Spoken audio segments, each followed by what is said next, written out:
Did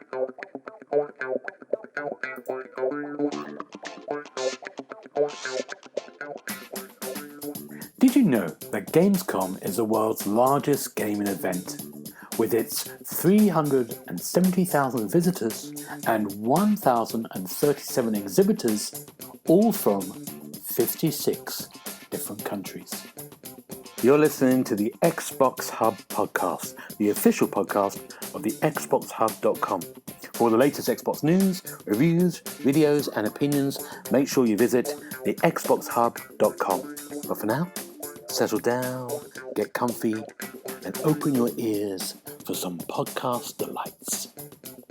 Hello, welcome to the Xbox Hub Official Podcast, episode number 94. My name's Gareth Bridie. I'm going to be your host, and on my virtual left is Mr. Paul Renshaw. How you doing, Paul?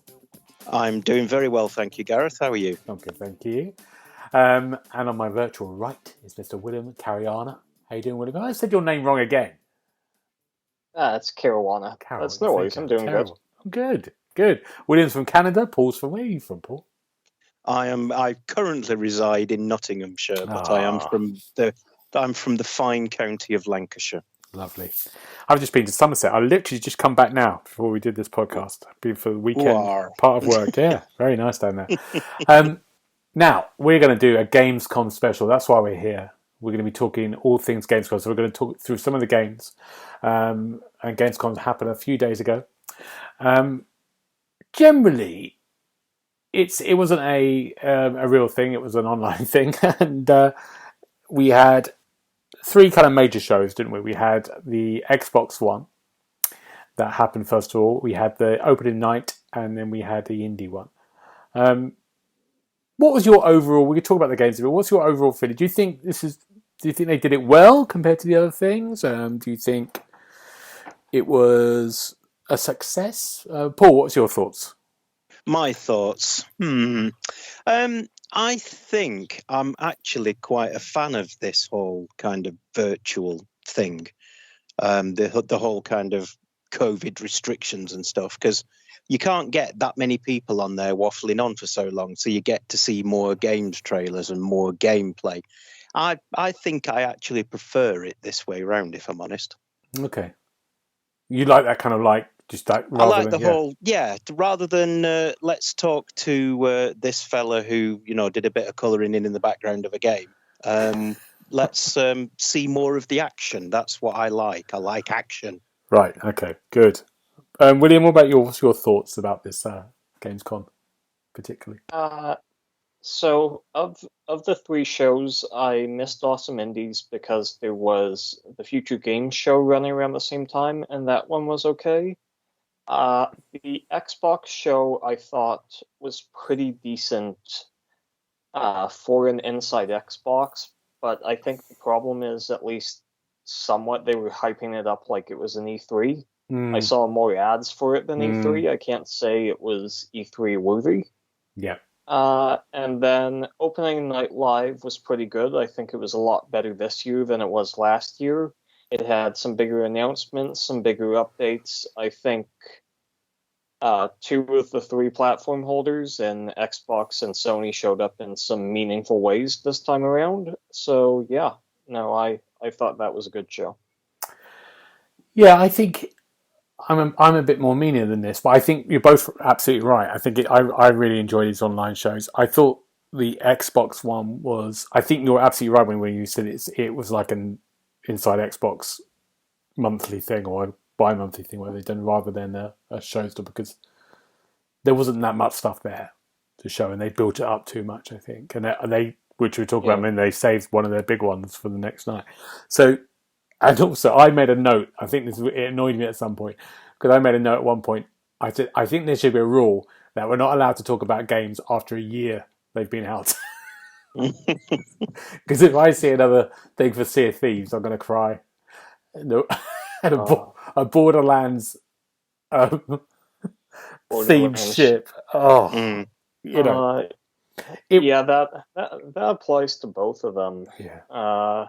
I mean, ending Opening Night Live on what was it, on Death Stranding yeah. Director's Cut. Look, no offense to Death Stranding, I think it's a good game. I played on my laptop, but it's 2 years old. That's not your showstopper No. to end on. It's DLC basically. Yeah. It's DLC.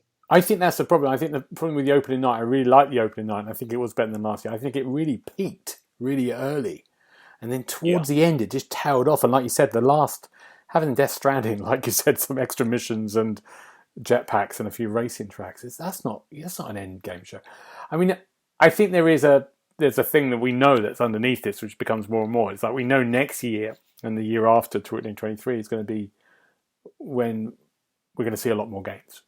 We're seeing the COVID effect of games now, and there isn't that much. Oh yeah, for sure.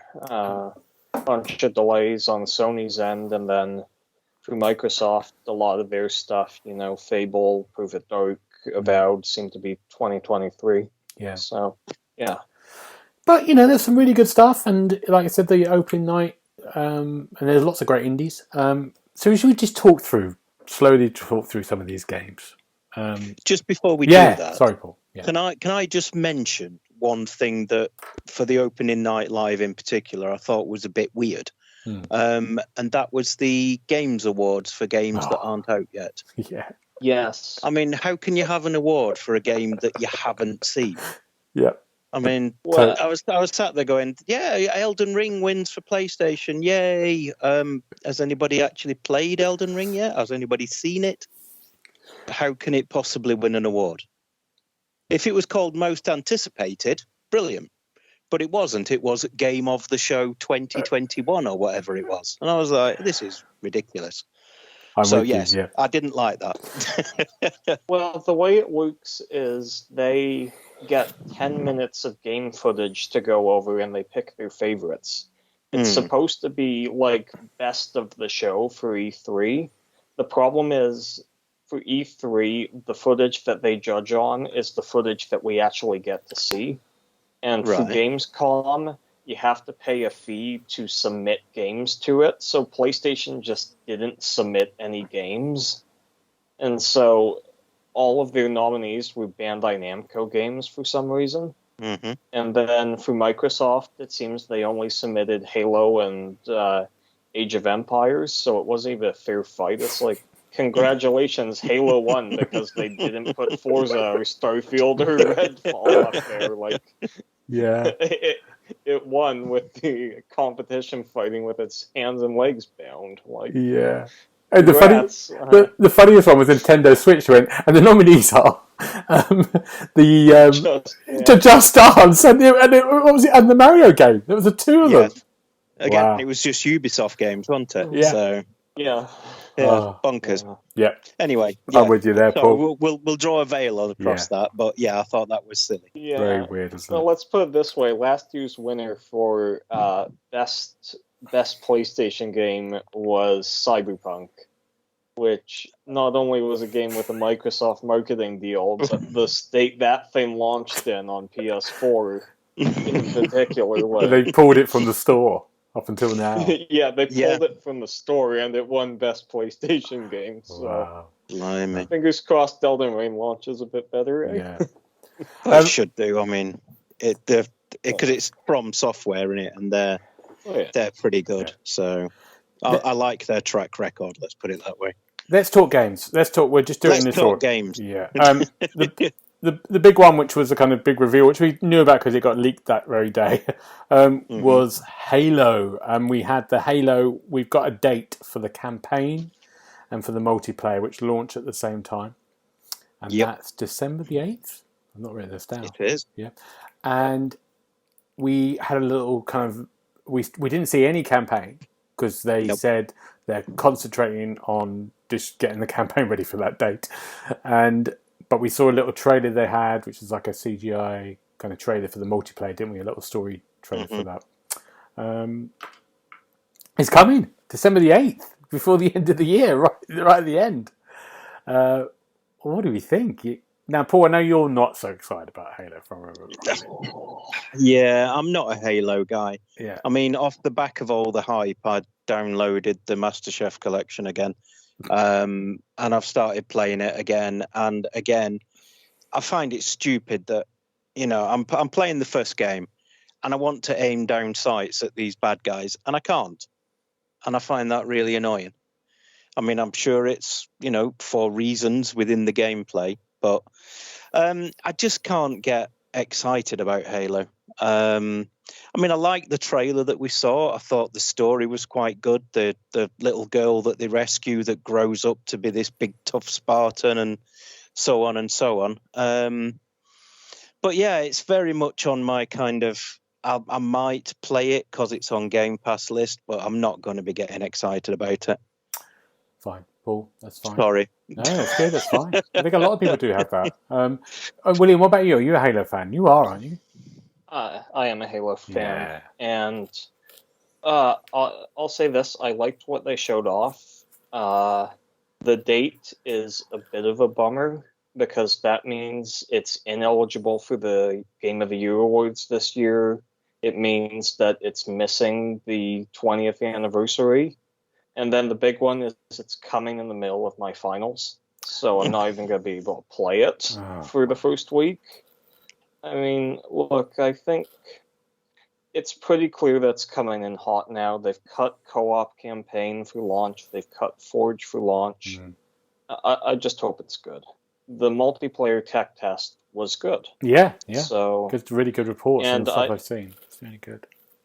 And I get why they are, holding back campaign footage to make sure that everything is strong and in order.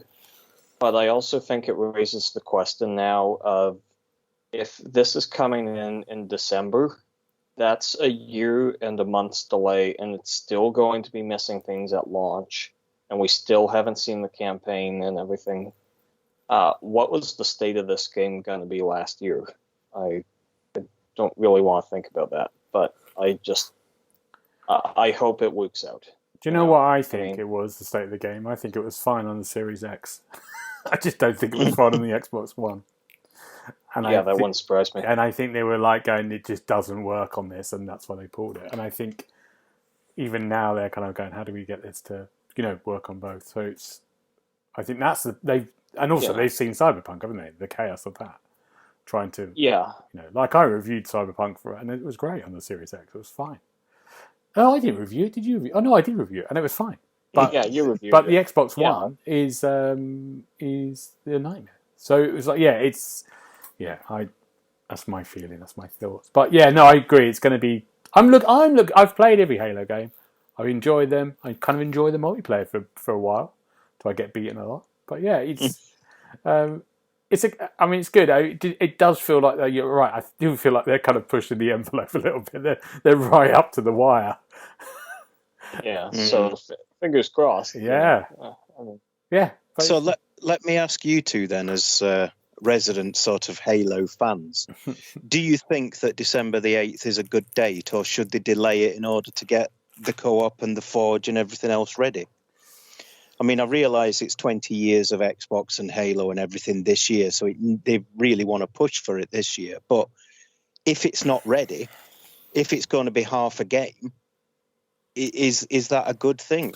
Because I'm a bit undecided, to be fair. I don't know whether they should wait and bring out the full thing and go, here you go, this is the game we want you to play, rather than here's half a game, here's a bit more, here's a bit more. What do you guys think? I think, first of all, I think you're right. I think I think because it's on Game Pass, but also the multiplayer and the campaign on its own is a lot of content.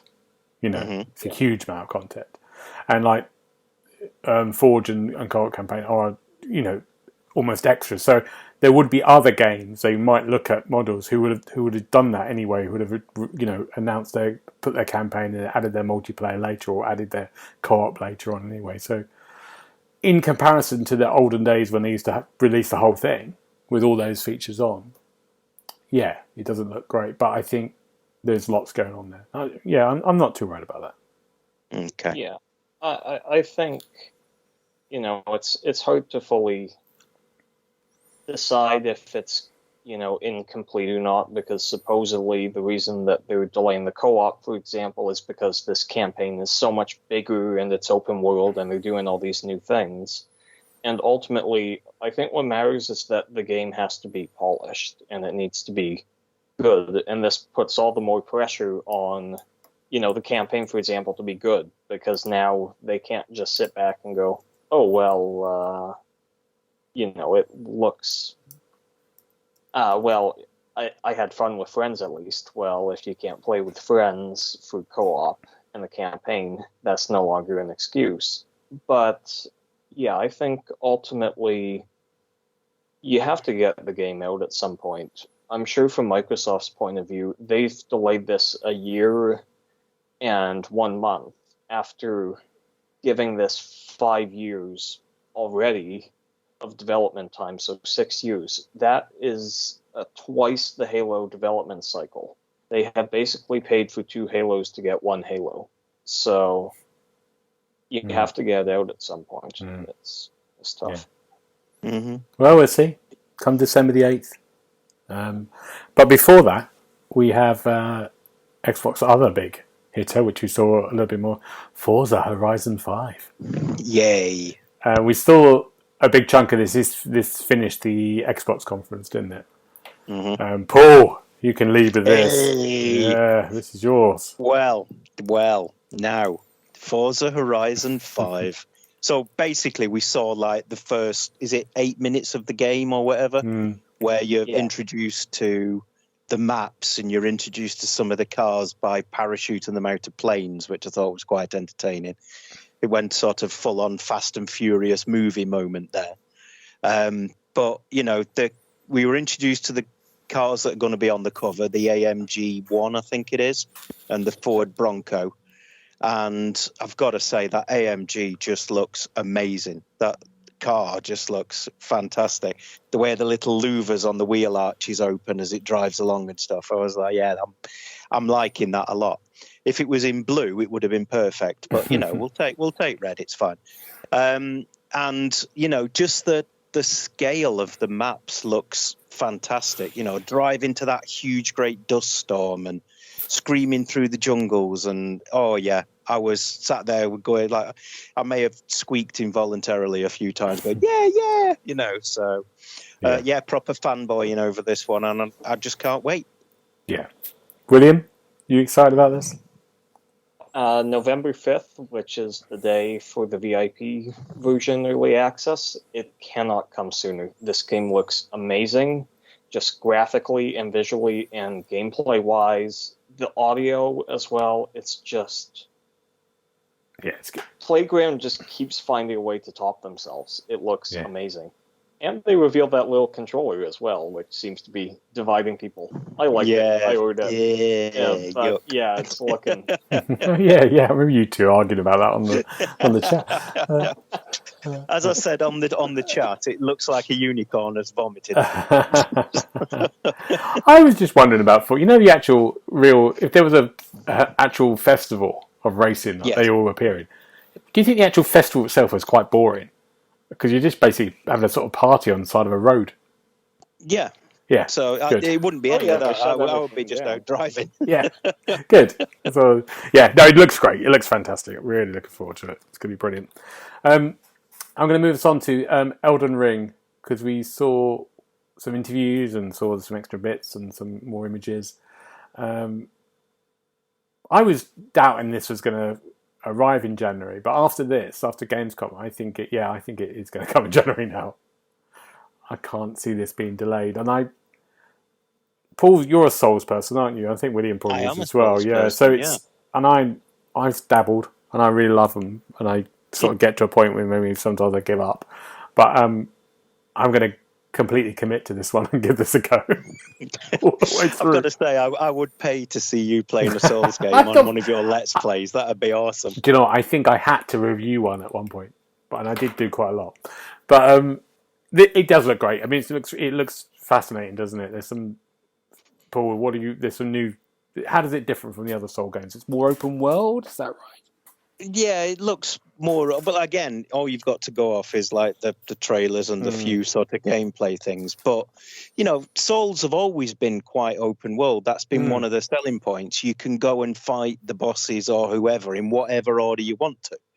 Yeah. It just depends where you go and explore to. But yeah, I mean, to me, it just looks like Dark Souls next generation, and possibly even better, if I dare whisper that. So, I mean, it's the proof of the pudding is in the playing, as they say. Yeah. So, yeah, I mean, it looks amazing. I love From Software as a company. I love the games they make. So, yeah, basically, I'm waiting to be blown away in January. But it's interesting with you, Paul, because you're not I don't think you're a massive RPG fan. You wouldn't go Excuse me? How very dare you? Yeah, you are though, aren't you? Oh, you are. I am an enormous you are a big RPG fan. That's why I end up doing all of the Kemco I think reviews. I've got you confused with Neil. I think you have. Yeah. Neil is allergic to a game with a story in it. When I said that, I realised it was a mistake. William, are you a Souls person? I can't remember. I'm not a Souls person, but you know what? It's going to be a very high quality game. I have no reason to doubt that From Software will make something that the fans of the Souls games will like. It's typically not my thing, but all power to them. It looks good. I like the fact that you can summon 4 or 5 people to help you, and that helped. That's good. That's I mean that was the nice bit of the multiplayer of the Souls games, that you could put your summon sign down in front of a boss door, say, and then if people needed assistance, they'd bring you into their game and you'd help them batter the boss. I wasn't so much of a fan of you've been invaded by somebody and then they just run up and batter you. And that used to make me sad. But yeah. I like it. I like the idea. It's like outsourcing. Exactly, yeah. do your job for all. Yeah. We've got to an RPG game in India. Let's see if we can just outsource this a bit. Outsource it. Good. Let's move on. We were looking forward to this. Loads to get through. I'm just looking at time. Marvel's Midnight Suns. That was a reveal on the Gamescom opening night. William, what's this about? Do you know anything about this? So this is a tactical role-playing game by Firaxis, who developed XCOM. It's set in the Marvel universe. You seem to create your own hero and a couple others, and then you team up with, some other heroes. There was Wolverine in there. I think there was Iron Man, Captain Marvel. And yeah, this is very promising looking. It seems to be supernatural as well, like vampire villain or something. But no, I think it looks pretty good. And to be honest, this is something that has sold me on the premise. It's XCOM meets Fire Emblem meets Avengers. So we'll begin gameplay like the 1st of September. That's or right, something. yeah. So, and this is coming out. Elden Ring was January. This is coming out in March. Is this right? Or next year? Yeah, that sounds right. Yeah. James would love this. Paul, you a big fan of this? I like the look of it, to be honest. I do like the XCOM games. I like the whole kind of tactical RPG turn-based thing. And mixing that with Marvel seems like a match made in heaven. Perfectly honestly. The characters look great. Wolverine looks suitably moody. Was the guy whose head was on fire, was that Ghost Rider? I'm not 100% sure. So. Yeah, he looked like a modern Ghost Rider. Him, but yeah, it was a bit weird. So I was expecting the leather jacket and stuff, and I didn't see it. But I can't think of anybody else who's basically a skull with his head on fire. But I mean, the premise of it looks great. I love a turn-based tactical RPG, and yeah, I'm well on board with this. Yeah, good. Better response from both of you than I thought. I'm okay with it. It's all right. What's quite nice is they've made a new villain alongside the Marvel universe. So it's in the what's it called? In the canon. Canon. That's it. Thank you, Paul. That's good. Yeah. You're welcome. Marvel Midnight Suns. Saints Row. It's back. We knew something was going to happen. Thank God it's not a reboot. I mean, not a reboot, a remaster. It's a new thing. It's a reboot. It is a reboot, but it's its own thing. It's a new gen Saints Row, set in a kind of world. What we saw was a trailer, first of all, like a CGI trailer, and then there was a bit of gameplay stuff a bit later on, and some of the extra, really sort of small bits of gameplay. But it's Saints Row. It's Saints Row. It's good. I've played the first 2 Saints Row, and after that, I liked the first one. I got bored. I don't know why. Mm-hmm. You're not a GTA person, Paul, are you? So you're not going to like this, I think. I'm not a GTA person. I have played the first 2 Saints Rows like you. And I think I even played a bit of the, what is it, Gat Out of Hell, the expansion. That was free, wasn't it? Yeah. But I mean, just reading around as you have to do when you're a professional and you want to make a good impression on a podcast. Quite a lot of the chatter in the Twitter sphere was, if there's no Johnny Gat, is it really a Saints Row game? So there you go. There's a question to question to William. Post to the listener. William, are you a Saints Row person? To be honest, no. It's going well so far. Look, I don't hold anything against it. I actually just picked up the 3rd one, and I'm playing through it a bit. It's fine. Yeah. But it's not something I played growing up. It's not something I played in recent memory. So the only reason I picked up the 3rd was this one was announced and it was in the bargain bin. But no, I mean, I know that this one seems to be dividing people. I know, as you mentioned, that GAT isn't in this one, and that, the whole millennial cast, Watch Dogs 2, Fortnite sort of style hasn't necessarily won everyone over. They miss the old Saints, but yeah, it looked okay. It's okay, didn't it? It didn't. Yeah, it looks fine. Yeah. We'll see what happens. I mean, that's coming in February. Yeah, it's a busy Feb. Yeah. Could I just say? Yeah. Nothing makes me feel older than when young people say, "Oh yes, I played these games growing up, and I remember being like 30 years old when it came out."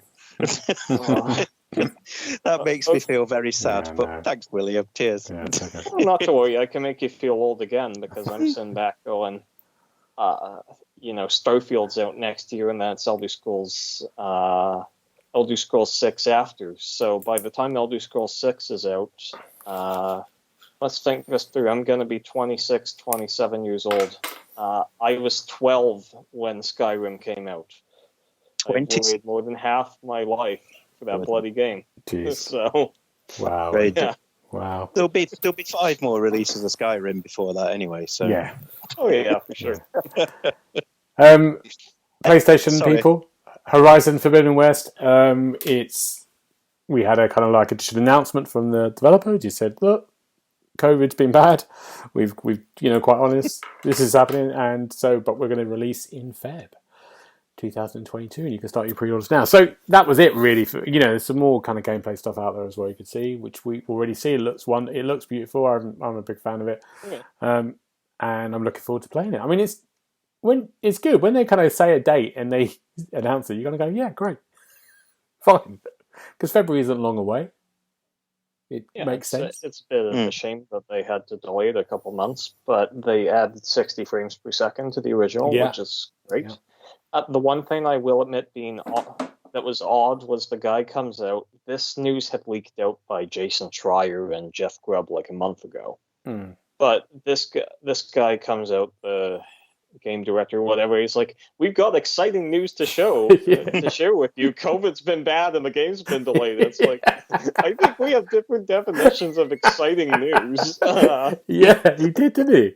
You did think, for a moment you thought it's coming out in next week. This is amazing. Yeah, it's like they got ready. They got out this year. We might see it in November, December. Yeah. Nope, it's delayed. Exciting news, everybody. Like, okay. So in the sort of like, just briefly on the brief side note, on the Xbox and PlayStation this year, Xbox have got Game Pass, of course, with all its goodies, but they've got Halo now and Forza, haven't they? Mm-hmm. Halo, Forza, Age of Empires for PC, and then a bunch of other smaller indie exclusives. Yes. and their PlayStation have got Deathloop. Kind of Deafening silence. They've got Deathloop, haven't they? Deathloop and a few. Deathloop, Microsoft's own game. Yeah, and a few indies. Maybe that Bridge of Spirits. Yeah. Okay, that's fine. Nothing, no judgment there. Just gonna say. Next one, Call of Duty. I think it's worth mentioning is that we saw a kind of bit more about the Vanguard, the campaign. We saw kind of like the actress. I forgot the name who played for Last of Us 2. Laura Bailey. Laura Bailey, who's playing the Russian sniper. We saw her kind of campaign from her becoming who she is. I think itself. I was sold. I mean, I said this before. I always enjoy the campaigns in Call of Duty. I always have a great time. I think this looks good. It's going to be same old kind of like on rails. There's a whole section when the house collapses, and I thought that was amazing. This is good. I'm in. Again. You two? No. Yeah. I recently... Sorry. Paul, you first. Let William go. William, you go first. Okay. I recently played through the World War II one, and I thought that was quite good. I think this one looks good as well. Graphically, it looks quite impressive. I think the only two things that I found a bit weird was bringing out Laura Bailey, and then the character is just grunting the whole time. Weird. It takes talent to grunt like that. Yeah. And then the other one was those bricks that were just perfectly out at climbing distance. That's a thing that's a thing in all of these games, but it's harder to suspend your disbelief when it looks this photorealistic, and then you just see these random perfect bricks out the side of the building. It's like, okay. Yeah. But no, it looks pretty solid. Building. It's going to be fun. It's going to be fun. Yeah, I always have fun with these games. I really like the last one, the Black Ops one. I thought it was great. The campaign. I thought the campaign was great. Okay, let's move on. Lego Star Wars, the Skywalker Saga. I've forgotten about this game completely. There's been nothing for about a year or so, hasn't there? So. And it's coming. It still hasn't got a confirmed date, but it's coming spring 2022. We saw a kind of like a nice little trailer, didn't we? I mean, I think I haven't played a Lego game in years, but I'm going to give this a go because it just looks. I like the way this looks. It looks very different. It looks grand. It looks quite exciting. I like the fact they're covering the 9 stories and they do their funny, humorous thing. Yeah, it looks great. It's going to be a good kids game, I think. We haven't had a Lego games for a while, have we? No, it's been I think the Force Awakens? Was that the last one? Yeah, that's right. Yes. The last Star Wars one, anyway. Yeah. But yeah, I mean, it looks great. I mean, I do enjoy Lego games. I have a 10-year-old son, and if I'm honest, I like them more than he does. He'd rather play Destiny and shoot things. But yeah, I mean, I'm really looking forward to it. I love the little touches of sort of almost physical humour that they put in the games as well. Just the way they play with the characters and they make funny things happen. And it's like, what happened to my father? And he's like, it wasn't me. So all that kind of stuff, and mix Lego with Star Wars, and I'm sold. Yeah, it does. It looks impressive, doesn't it, William? It does look different from the others. Yeah, it does. They seem to be going for a more open world type thing or something, from what I heard. Yeah, I don't know. Good. From that kids game to another kids game that I looked at for the first 2 seconds. And went, oh, what's this? And then I went, I'm completely sold. This looks amazing. Dokvi. Is that how you say Dokvi? Dokvi. Doki. Yeah. Like Pokemon, but Dokvi. Okay. I still won't get it. No. It's so you're in this kind of like city, and you're playing this little 6-year-old. It looks like, and you're kind of just you're moving around the city doing kind of skateboarding games. You think, and then you seem to have like robots you're controlling and battling creatures and other robots, and flying and skateboarding and playing games, and it looks, and the city looks amazing. I thought I was very impressed by this game. Another great family-friendly game. It's great, and it mixes K-pop. James isn't here as well. It'd be his Well, yeah, thing, James would be all over this Korean game. Yeah, he loves it. It'd be amazing. William, what do you think? Do you think this is good? It looks positively insane.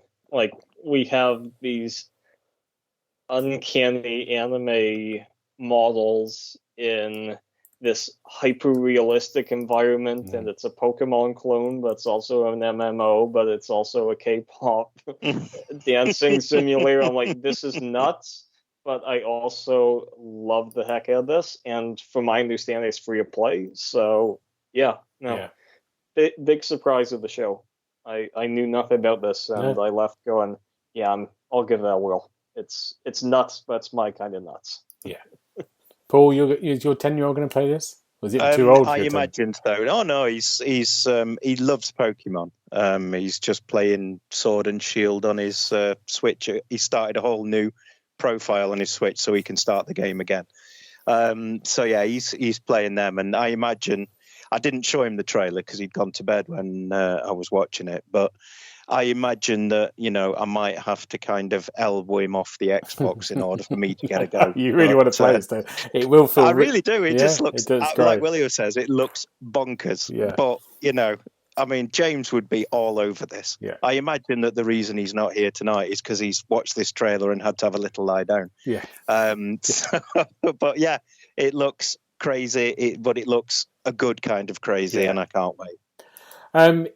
We don't know when this is coming out, do we? Did they say next year, or did they...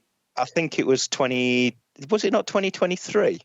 I don't remember the date one way or the other. Right. The developers are quite busy. They were also the ones, they do like Black Desert Online or something, and they did Crimson Desert. They've also got shooters, so they're very busy. They're a big developer, Pearl Abyss, but very busy one. So we'll see it when we see it. Cool. Good. This next one is, I'm just going to give this a mention because the trailer was very good. It's called Giants Uprising, and it's coming to Steam. I imagine it might come to console if it does well. I think it probably will. Did you have a look at this trailer, you two? Did you get to have a chance? What do you think? I think it looks good. I think it looks really exciting. I thought it looked exciting. I think the reversal of playing a giant and trying to survive all the little people will be quite entertaining, because obviously you've got the whole sort of Skyrim thing when you have to try and kill giants and stuff. So flipping the coin and playing from the other side, it looked very entertaining. All these little people trying to attack you, and you throw rocks at them and stuff. And the bit where he charged through the gateway after they closed the door, I thought that was really quite amusing. But it looks very interesting. It'll be interesting to see how it plays out, because you'd think, I'm a giant, I'm just going to wander around and stamp on you little folk. But it's just seeing what they can do with it, I think, will be the test. It does look good, doesn't it, William? It looks intriguing. It's a good concept. Yeah, it's interesting. Just pulled up the store page for it as well. Apparently there's a demo on Steam. Yeah. So, yeah. Good. Dying Light 2, the game that's coming out in December, who's now regretting that it's coming out in December after Halo's 3 days earlier. It comes out a day after Halo. Oh dear. I think they might change their thing. They might delay. They're going to be delaying that big time. We saw a bit of a feature for this at the beginning of the Xbox conference, didn't we? Dying Light 2. I think they opened with this. Maybe I'm going mad, but I think they did. And yeah, they did. Yeah, I didn't. I was kind of into this before. I thought I'd probably be playing this, and it didn't move me one way or the other extra bit. I don't know why. It looks like a good world. It looks a bit like the other one, which is not a bad thing. I'll play it.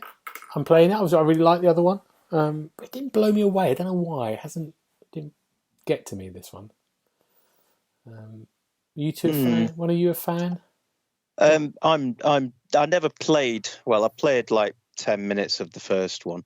I mean, I've recently bought it again off the. Well, I not bought it. I had it on disc and then sold the disc, and now I've bought it digitally just to see if I can get to grips with it before the second one comes out. I think the reason I feel like you did. I think that the trailer was a bit underwhelming, and I think the reason for that was because it only showed you fighting other people. There were no monsters in it. Yeah. So fighting people is not as exciting as fighting zombies. There's just that's one of the rules of horror games, isn't it? So I think that's perhaps why it wasn't so underwhelming. But some of the parkour moves and the sort of parkour fighting was quite cool. The weapon fighting and stuff where you were blocking and then countering and stuff. It looks like it might be quite technical. So yeah, I'm reasonably excited for it. I'm not turning backflips and stuff, but it's okay.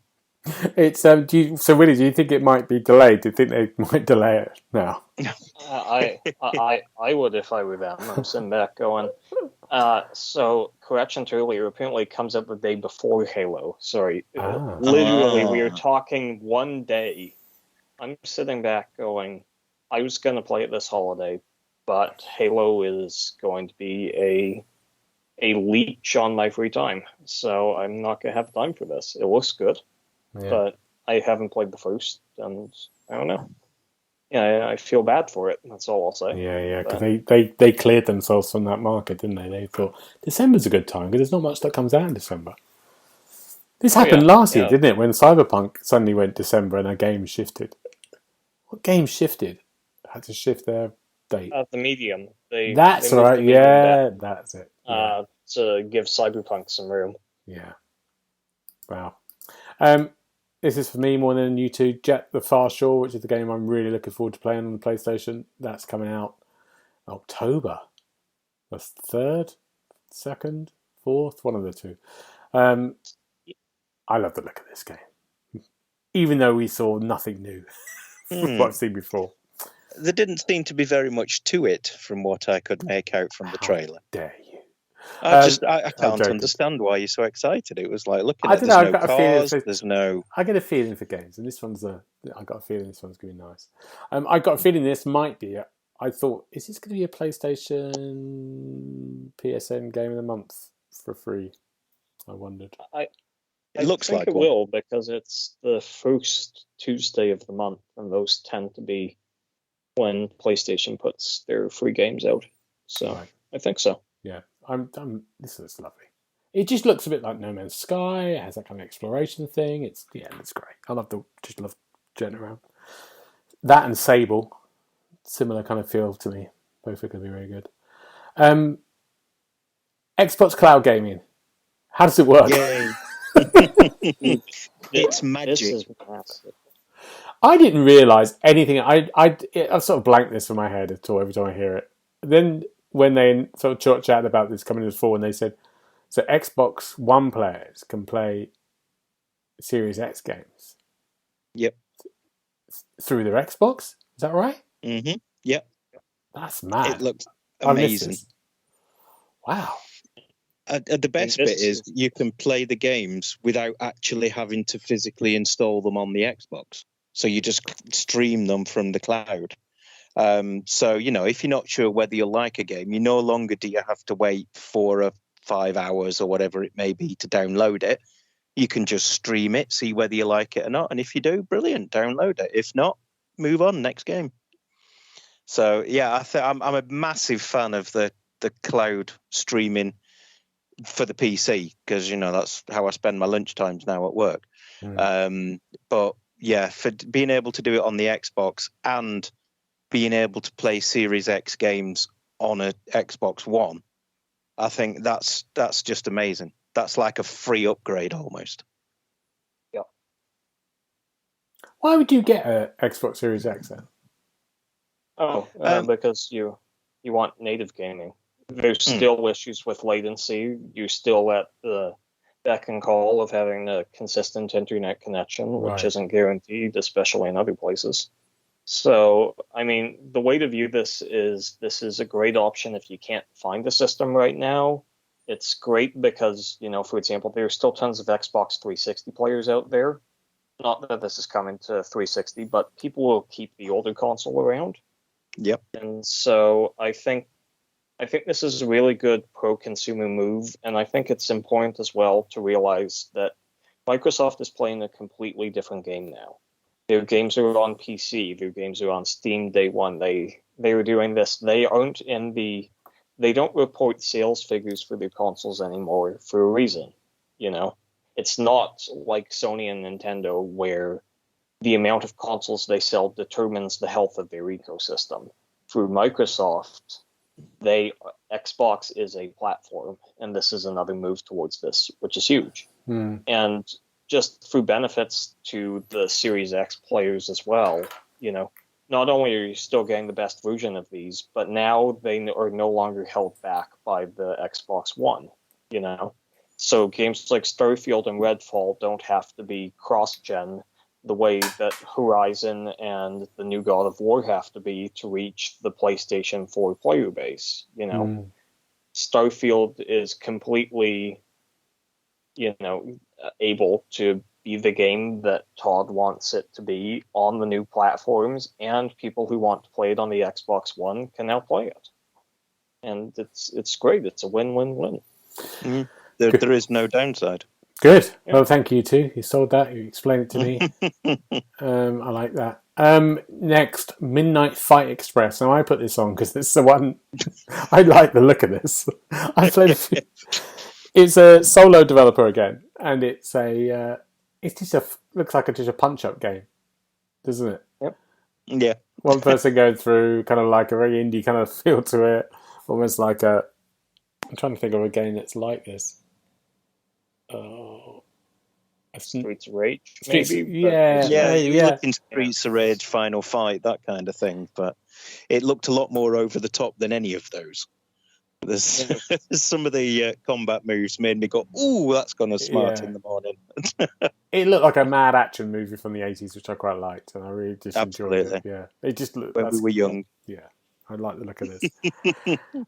Now, William, I'm going to ask you about this because Riders Republic had a bit of a thing, and I think you've just done a preview piece for us, have you? Yeah, that should be going up in the next day or two, hopefully. I finished it this morning. Riders Republic is fun. It's a fun game. It's like, now, of course, this was before my time, but from my understanding, there were these ESPN games back on the PlayStation 1 where you would be racing, a skateboarder and a guy on a motorcycle as a guy on a bike, and then meanwhile there would be people like roller skating and things. And so it's similar to that. It's sort of a bunch of different sports at once. There are these big, Forza-thon style mass events, but in this game it's like 66 people or something all racing each other at once. It can get pretty hectic. And I have fun time with it. Has it got a longevity to it? Did you have quite good fun and think, I really want to do... I had good fun with it.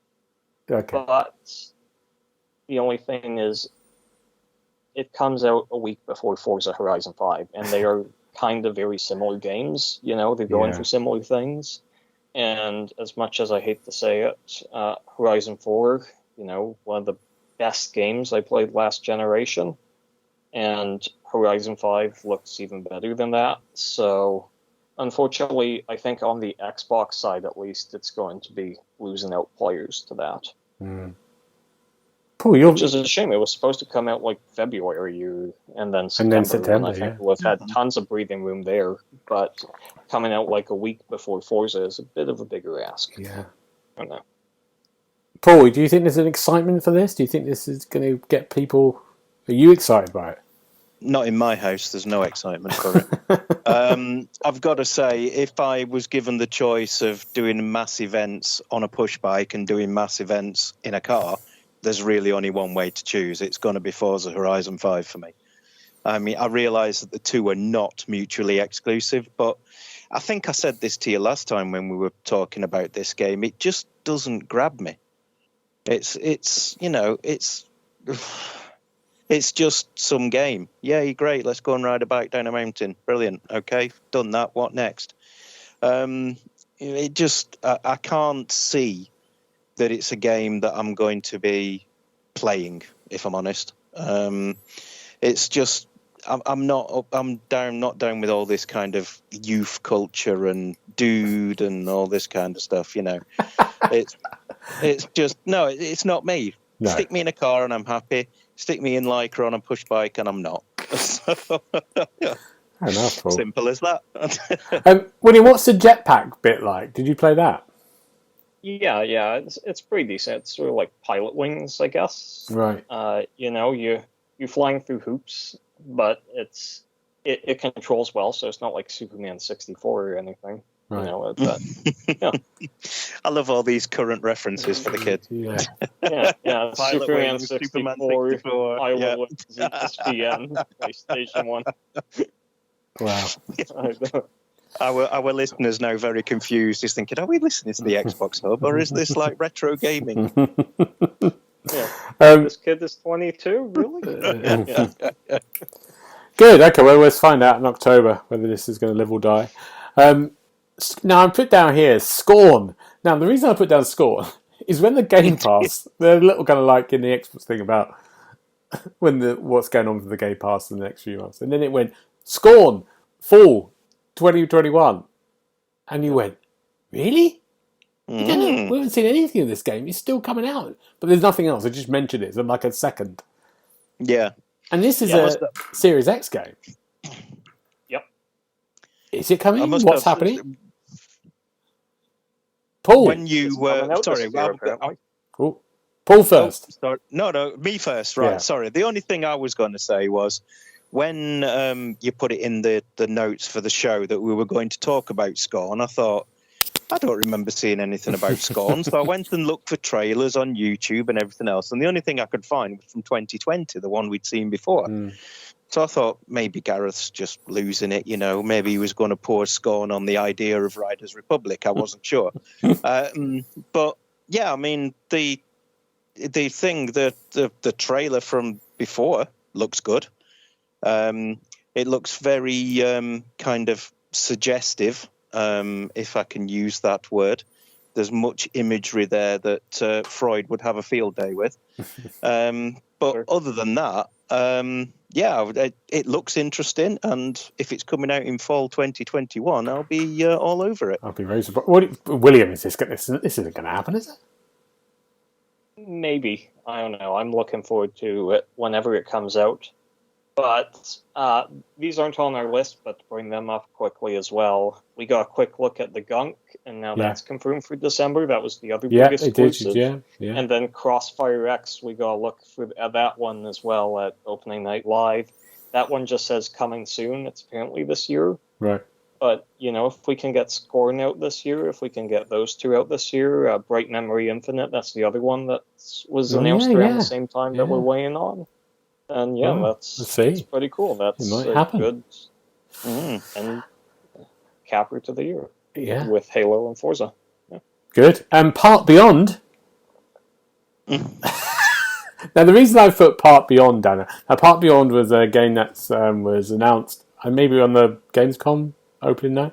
It was there. And it's a next gen kind of like park simulator, theme park, but you build mad rides, don't you? Whatever your imagination can create. That's the idea. Something impossible stuff, and it's next gen only. What was the park game that came out for the Series X on the release? Planet Coaster. Is it connected to that world? No, I believe Planet Coaster was Frontier. This one is the Tropico 6 devs and Bandai Namco. But it's a cool-looking game. I mean, I just had to mention, because I was confused me, because it has the same sort of premise. I'm sure there was a kind of like English-Scottish guy running the other park in the other one.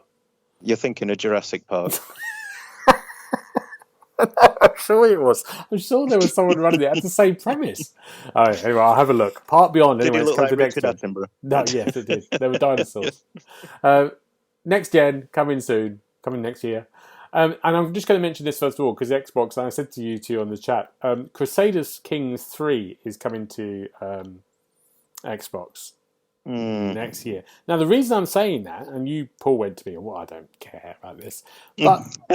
No, I don't think I said that. I said meh, maybe. We had sort of 15 minutes about Wasteland DLC interviews, which is like, oh my word.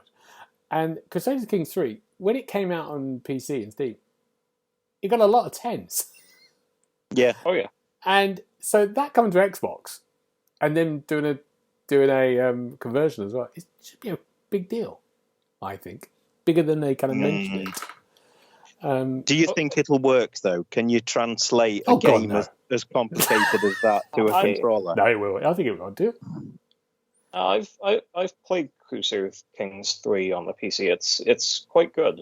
Yeah. My friend was obsessed. He logged like 100+ hours into it, and I think it can be done. It's a lot more menu based. It's a lot less, but it doesn't seem to require like a million hotkeys. It can probably be done. Like I said to you before, when you do games can do it. City Skylines is an example of that. Mm-hmm. So it's not an impossible thing. It's you just what you don't do is just go, let's just translate it straight away and just do it on buttons. That's when the worst thing games happen. You've got to put a bit more work into that and think how it works. But I'm excited about that. I mean, you know how much Age of Empires winds me up when we see it. It's not coming to Xbox. It's coming to PC. So they need to bring that to Xbox. Yeah. If all the Xbox games go to PC, it's it's only fair. Yeah. The worst you can have to do is require a mouse and keyboard. $20 mouse and keyboard is far cheaper than having to splooge another 1,000 or whatever to get a rig that can actually run Age of Empires. Yeah. True.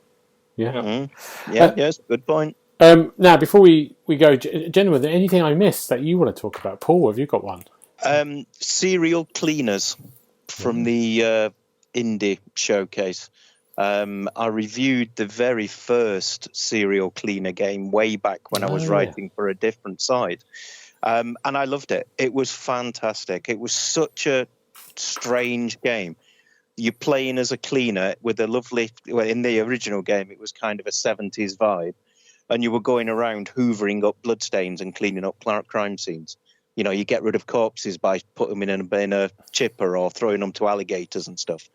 So that when the police arrive, there's no evidence. It was really, really good and very enjoyable. So seeing the second game now with more playable characters with different abilities looks like it'll be even more fun. So yeah, I'm quite excited about that one. Great. William, what about you? I guess this is a bit of a cheat, but I'm going to say Psychonauts 2 because we got the launch trailer and we got the interview with Tim Schafer and I believe her name is Lisette. She's the art director, and yeah, the game is amazing. I 100%ed it. I got 1,000 gamer score on it. Like I did on the first, like 100% that one as well. It's just so good, so imaginative, so fun. Like, it's a Game of the Year front runner for me right now. It's just, they nailed it. They did an amazing job at Double Fine. I've played about an hour of it before I went away, and it was great. Yeah, really enjoying it. Good. Fantastic. Right, you two, thank you very much. Now, if we need to speak to you about your comments about Gamescom, Paul, where do we find you? You can write me a letter. So, I'm on Twitter at TheXboxHub. Great. And William, where can we find you? I'm laying low a bit for now. Okay. Twitter was starting to get to me, so I protected the tweets for a little bit. And but I don't know, maybe I'll open it up again sometime. Good idea. Good idea. And you can find me on GB Bride on Twitter and Twitch. But for now, gentlemen, thank you very much, and we'll see you next time. Bye-bye. Goodbye. Bye. You've been listening to the official podcast of TheXboxHub.com. You'll be able to find all the notes of this show at www.TheXboxHub.com/podcast. You can also check out our social feeds on Instagram and Twitter at The Xbox Hub, and search for The Xbox Hub on Facebook.